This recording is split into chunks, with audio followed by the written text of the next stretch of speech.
Viewers, இது உங்கள் favourite மீள் பார்வை சேனலின் திரைப்பார்வையில் இன்னைக்கு எபிசோடில் தமிழில் தெருக்கூத்து கலை அடிநாதமாக வைத்து தியேட்டர்ஸில் இன்னைக்கு வெளியாகிற ஜமா படத்தோட விமர்சனத்தை தான் பார்க்க போகிறோம்.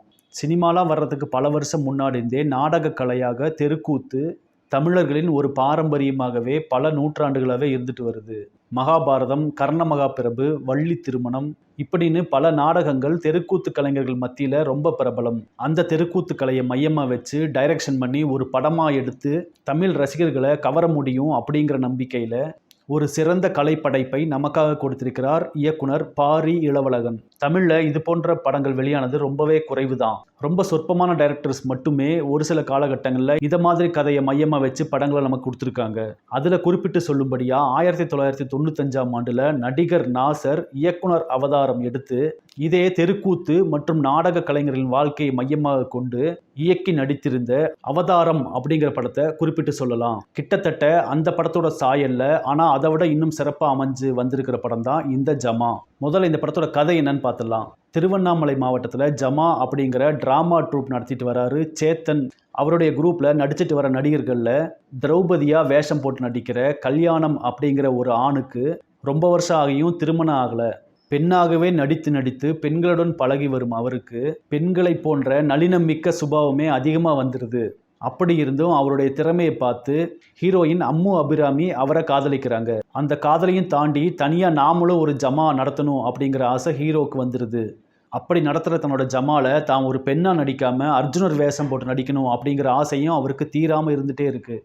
இப்படி போயிட்டு இருக்க அவருடைய கடுமையான முயற்சிக்கு எதிராக ஜமா ட்ரூப்போட தலைவர் சேத்தன் அவருக்கு எதிராக நிற்க இறுதியில் ஹீரோ அர்ஜுனர் வேஷம் போட்டாரா, தனியாக ஜமா நடத்தினாரா, கல்யாணம் பண்ணாரா, இதெல்லாம் என்ன ஆச்சு அப்படிங்கிறதான் இந்த படத்துடைய கதை. முதல்ல இந்த படத்தோட பாசிட்டிவ்ஸ் என்னன்னு பார்ப்போம். இந்த படத்தோட முதல் பாசிட்டிவ், இந்த படத்தை இயக்கி நடித்திருக்கிற பாரி இளவழகன் தான். இந்த படத்தில் அவர் ஒரு பெண் வேஷம் போட்டு பஞ்ச பாண்டவர்களை திருமணம் செஞ்சு கொண்ட திரௌபதியா நடிக்கிற அவருடைய பேர் கல்யாணம். ஆனால் அவர் கல்யாணம் ஆகலை அப்படின்னு இந்த படத்தோட கதை திரைக்கதையை எந்த அளவுக்கு செதுக்கி வச்சிருக்காரோ அதே அளவுக்கு தன்னுடைய நடிப்பால் அந்த கேரக்டருக்கும் படத்துக்கும் உயிர் கொடுத்திருக்கிறார் பாரி இளவழகன்.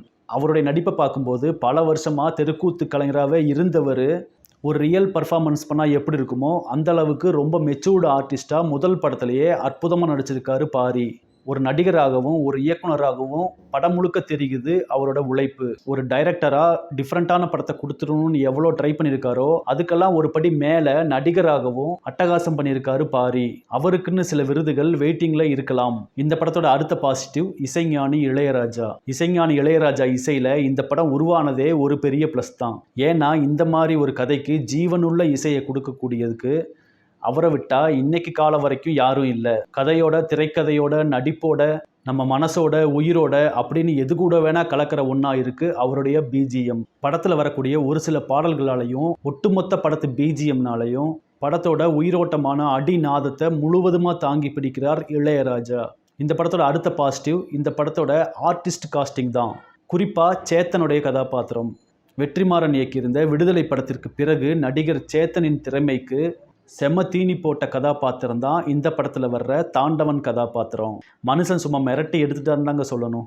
அப்படி ஒரு ரியலிஸ்டிக்கான உணர்வு பூர்வமான நடிப்பை கொடுத்துருக்காரு. இந்த படத்து ஹீரோயினாக வரக்கூடிய அம்மு அபிராமியின் நடிப்பும் கூட அங்கங்கே ஒரு சில இடங்களில் கைதட்ட வைக்குது. இவங்களை தவிர இந்த படத்தில் நடித்த மற்ற நடிகர்களும் படத்திற்கு என்ன தேவையோ அந்த கான்ட்ரிபியூட்டை சூப்பராகவே பண்ணியிருக்காங்க. தெருக்கூத்து நடிகர்களின் வாழ்க்கையில் நடக்கும் பெரிய கூத்து அவர்கள் நடித்து கொண்டிருக்கும் கூத்தை விட மிக பெருசு அப்படின்னு சிறப்பாக காட்டின விதத்தில் டைரக்டரா பாரி இளவழகன் கைத்தட்டல் வாங்குறாரு. இந்த படத்துடைய அடுத்த பாசிட்டிவ், ப்ரீ கிளைமேக்ஸில் வர கடைசி 20 நிமிட காட்சிகள் தான்.